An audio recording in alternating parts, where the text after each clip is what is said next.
If you're working with little kids, don't buy anything expensive. The kids should feel free to drop stuff accidentally. Well, they shouldn't feel free to, but if they drop them, they shouldn't worry about it, because it's easy for a kid to get scared after the noise it makes, bang, and they're going to get worried. Buy inexpensive stuff and get a bunch of them. You don't need to get a bunch of fancy cases and all kinds of stuff. An ukulele comes in a little cardboard box. You can use that for storage, and then you can stack them. And if you're going to get a bunch of ukuleles for your kids, what I do, and I really recommend, don't just hand them out or put them in a cage or something and have the kids go grab their own.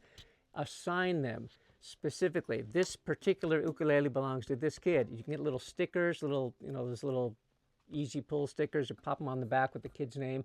Or if you have a lot of kids, they can share. If you have multiple courses, like if you have period 1 and period 2, have a kid from period 1 and a kid from period 2 share that ukulele, but no more than 1 or 2 kids per ukulele, because when it's theirs, they will take good care of it and it'll be important to them. If you just say grab one out of the box, out of the case, or out of the cage, or wherever you have them, it's just going to be generic to them. They're not going to feel personal about it, and they will not care for it nearly as well. Believe me, I've been there, and I know it's the truth.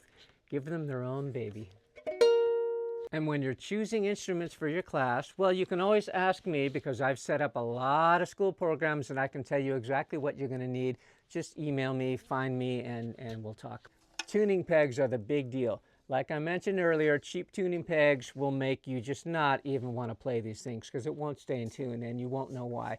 I'm telling you why. It's because you got something that's too cheap and junky. However, tuning pegs do loosen over time, and there's a little screw in the back. You just get a screwdriver and just tighten it a little bit. It's magic. Something you might not know is that LA Unified has their own instrument repair division. They're really good, and you don't even have to drive anywhere and bring anything in.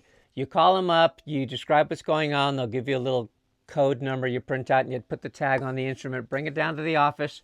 The instrument repair division drives to your school, picks up the instrument, takes it back, fixes it, sends you an email when it's done, brings it to your school, and all you have to do is walk up and down to the office a couple of times, and they do a really nice job. You don't pay anything for that.